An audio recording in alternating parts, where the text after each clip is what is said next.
Deus. Segundo bloco do Antenados na Geral, estamos falando sobre o filme e a temática Deus Não Está Morto. Esse filme, se você ou está vivo, né? É outra afirmação também que ele traz. Se você não assistiu, assiste esse filme, vá para o cinema, ou depois, não sei, a gente vai falar um pouco se vai sair em DVD, em vídeo on demand, enfim, onde você pode ter acesso para assistir isso de maneira legal, gente, tá bom? A gente tem que começar também, é uma coisa que eu sempre falo aqui, a incentivar esse tipo de coisa. Se você gostou, quer ver mais, você tem que ir para o cinema, tem que pagar o seu ingresso, porque esse incentivo vai abrir as portas dos cinemas, da indústria, e aí o pessoal que faz e produz esse filme vai poder fazer coisas melhores ainda do que esse, que é um top. Só que eu levantei aquela pergunta interessante que é, o que vocês acham, porque isso levanta isso, do engajamento de jovens no debate, na defesa de sua fé. Por algum tempo, enfim, faculdade fica calado, porque, poxa, quem sou eu para debater com um professor? O cara me engole ali. Mas eu acho que uma das repercussões que isso vai trazer, ainda mais na juventude, é isso. Opa, vou começar a questionar. As pessoas que falavam que não existe, eu vou começar a questionar. É interessante e quais cuidados devemos ter também com isso? Bom, é interessante porque mostrou não um cristão sendo oprimido e se sentindo envergonhado e excluso do grupo. Viu que ele ficou numa posição encorajadora. Então, quem assistiu se sentiu encorajado a defender a sua fé. O medo que o cristão pode ter é de não ter o mesmo conhecimento profundo, igual o aluno tinha, de defender a sua fé com questões técnicas. Mas, por exemplo, eu tenho a história de um cristão que estava numa igreja e morava junto com um ateu. E durante 5 anos ele estava morando junto com o ateu cheio de argumentos lógicos, racionais. E no final, o cristão sempre falava, mas Cristo vive em mim.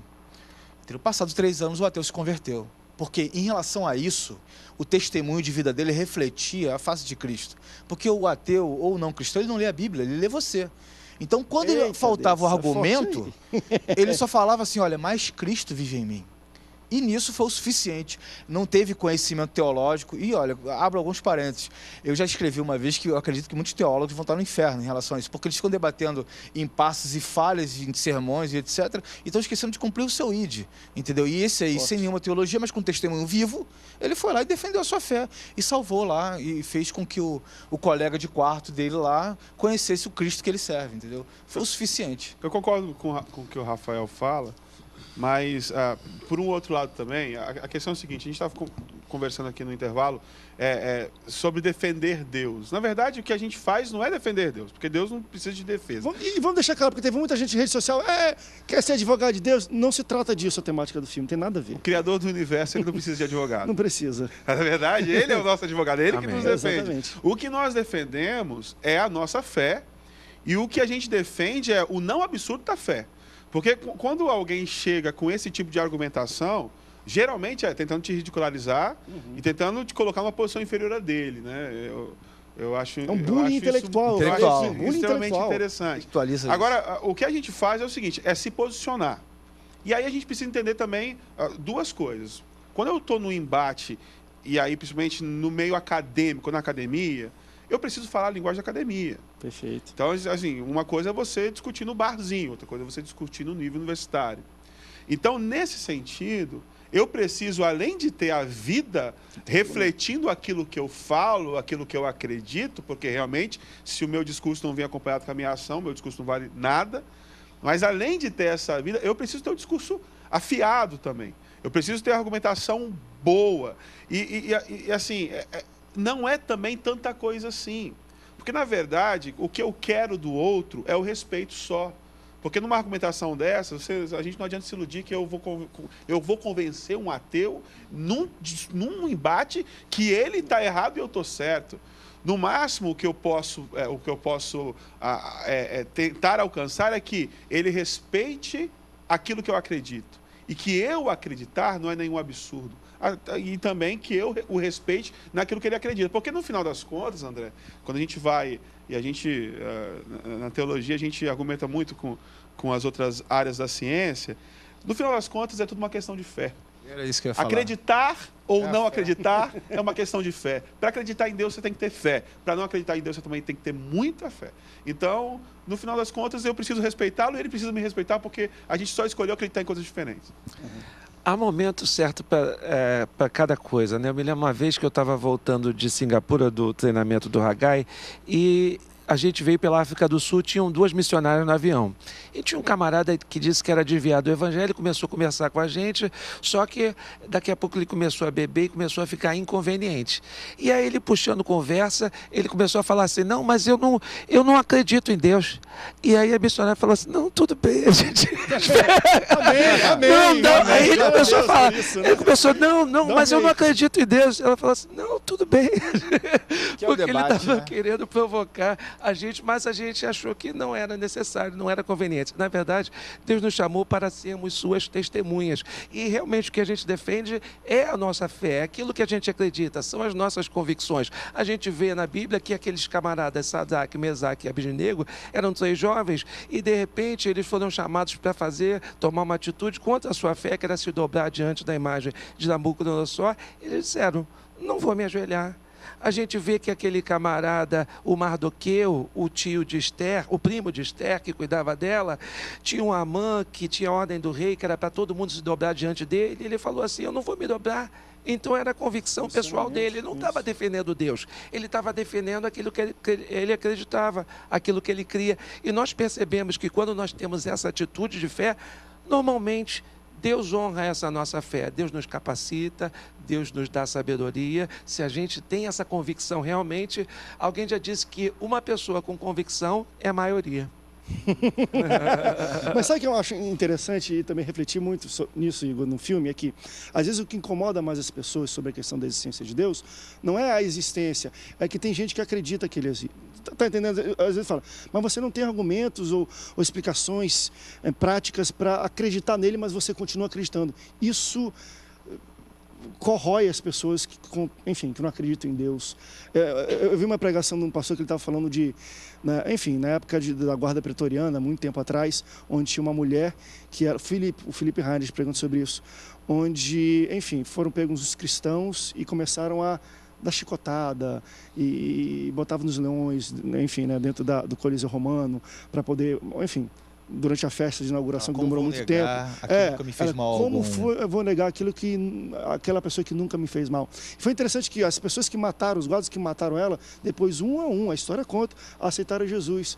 Porque ele fala assim, como é que pode uma mulher que nunca viu a pessoa acreditar tanto nesta pessoa a ponto de morrer por ela e não apenas abrir a boca para negá-lo? É interessante isso, porque Deus faz isso na gente. Meu irmão, quem aceita Cristo e tem o Espírito Santo no coração, mesmo não vendo, mesmo não sentindo, mesmo não colhendo as benesses, a gente morre por ele. E isso as pessoas não conseguem entender. Como é que você pode morrer por uma convicção a alguma pessoa que você nunca viu? A gente está no campo da fé um pouco, né? Não tem como explicar. Entra na fé como o aluno, como o estudante universitário falou, mas Cristo vive em mim. Quando você começa a caminhar cada vez mais se aproxima, mais você testifica. É quase que impossível não ver isso na caminhada como um cristão. Você vê a mudança efetiva no caminhar. Eu queria complementar o que o pastor irmão comentou sobre a soberania de Deus. A soberania de Deus é inabalável. Ele não precisa de nada nem de ninguém. Mas nem por isso também ele não precisa também de Paulo. Mas em Atos 9:15, ele pediu para o sacerdote lá ungir ele e levantá-lo, porque ele precisava enviar. Mas, na verdade, Deus não precisa dele, nem de mim, nem de ninguém. Nós que precisamos dessas manifestações para que eles possam chegar até nós. Talvez, na questão do caso do advogado, talvez sim, a pessoa da fé vai usar o seu dom e o talento que aprendeu como advogado, um como músico, outro como pregador do evangelho, outro como qualquer outro meio que possa ter, um matemático, um historiador, enfim. São os dons e talentos que nós temos para poder defender a nossa fé. Deus precisa absoluto, Deus é soberano, Deus é o total. Entendeu? Não tem como ele depender dos nossos critérios para poder levantar a defesa. O que o rapaz fez não foi ser o advogado de Deus, ele foi advogado defendendo, na verdade, em causa própria, a fé que ele professa. Não existe nenhum mistério nisso. Deixa eu entrar um pouco nisso, eu queria ver do Igor as críticas. Isso acontece não só, mas em todos os filmes. E quando eu falo de crítica, eu não estou falando só talvez da crítica do meio evangélico, e Deus não precisa de advogado. Não sei se houve algum comunicado de ateus, de pessoas, como é que foi visto isso? Porque tu vai no cinema, isso que eu acho fenomenal do posicionamento, não só de ter um filme, mas eu creio muito numa questão de posicionamento geográfico, de mostrar a cara. Você ir no New York, aqui numa Barra da Tijuca, lotado, você entra, tem um banner, eu não sei o nome da peça. Era um banner. E o pôster também. Um pôster gigante. Deus, assim, no meio de todo mundo e todo mundo olhando. Isso já dá um baque. Isso é magnífico. Acho que muita gente ali falou muito palavrão. Mas o que botaram esse negócio aqui? Isso é fantástico. Como é que tu sentiu as críticas, tanto internas e também externas? Foram legais? Foi positivo você ouvir essa crítica? Eu vou ser sincero, eu não ouvi tantas críticas externas. Tipo assim, os críticos em si, a gente nem exibiu para os críticos. Eles assistiram depois, quando todo mundo assistiu. Mas eu não senti tantas críticas. Eu acho que foi mais positivo do que negativo. Mesmo no meio cristão, eu não senti tanto. Muitos reclamaram, não tem o filme aqui. Daí, essa era a crítica. Não chegou aqui na minha cidade. Boa crítica, fenomenal. Por exemplo, você limita, né? Você não pode entrar com 1000 salas, igual entrou Mercenários. Que você entrou com 1000, não deu bilheteria, você ficou com 100. Agora, se você entra 80, vai para 100, 200, e assim aconteceu nos Estados Unidos, é positivo. Então o pessoal reclamava, falava até mal da Graça Filmes. Entendi. Graça Filmes. É culpa dele, tá, gente? Você, é o Igor, esse Igor, ele não sei o quê, não chegou na minha cidade. Você pode culpar isso. Falava. Mas eu acho que foi muito positivo. Eu não senti crítica, alguns criticaram, óbvio, se você entrar, o pessoal aí defendendo o posicionamento dele, né, que eu não acredito, muitos ateus falando, mas eu acho que foi a minoria, sinceramente, eu acho que foi mais positivo o pessoal falando, abraçando a causa, Deus, o hashtag Deus não está morto fluiu, o pessoal escrevia nos braços, Deus não está morto, se entrar lá no Face da Graça Filmes, legal, o pessoal escreveu na testa, foi muito legal. André, muito legal. Você pontuou uma coisa interessante, que parece que o que incomoda não é Deus, mas quem acredita em Deus. A crença dos mas isso, na verdade, é uma questão, é uma coisa natural do ser humano com a incapacidade de lidar com o diferente. A gente tem essa dificuldade. Nós estamos aqui e nós somos iguais. Nós 5 professamos a mesma fé. Talvez não estaríamos tão confortáveis assim se aqui tivesse conosco uma pessoa que pensasse completamente diferente da gente. Com um cara lá fora acontece a mesma coisa. Perfeito. Ele acha um absurdo, no meio disso tudo que acontece, você ter uma esperança, uma fé, você ter alegria no teu coração, você ter uma visão do mundo diferente da dele. Ele também tem essa dificuldade de lidar com o diferente, né? Então, o que a gente não pode fazer é reproduzir o mesmo comportamento, né? Se a gente tem enfrentado essas objeções, e às vezes de forma muito cruel, às vezes de forma até mesmo criminosa, a gente não pode, como povo de Deus também, reproduzir o mesmo comportamento. A gente tem que olhar para o outro que nos ataca com o olhar que Jesus olharia, com o olhar de compaixão, de amor e de aceitar aquilo que é diferente, mesmo não sendo aceito por ele, né? Olha, vamos para um rápido break, daqui a pouco a gente volta para continuar debatendo. Certa vez, 2 intelectuais estavam debatendo sobre a inexistência de Deus. Eles concordavam, Deus não existe por causa disso, por causa daquilo, e as teorias, e botava todo o currículo e a imaginação, o entendimento deles naquela conversa, e vinham passando um matutinho assim, perto deles, ouvindo aquela conversa, Deus não existe por causa disso, por causa daquilo, lá. Aí ele chegou assim no meu Deus e falou, vem aqui, vou fazer uma pergunta para vocês. Vocês sabem por que o bode faz cocô em bolinhas?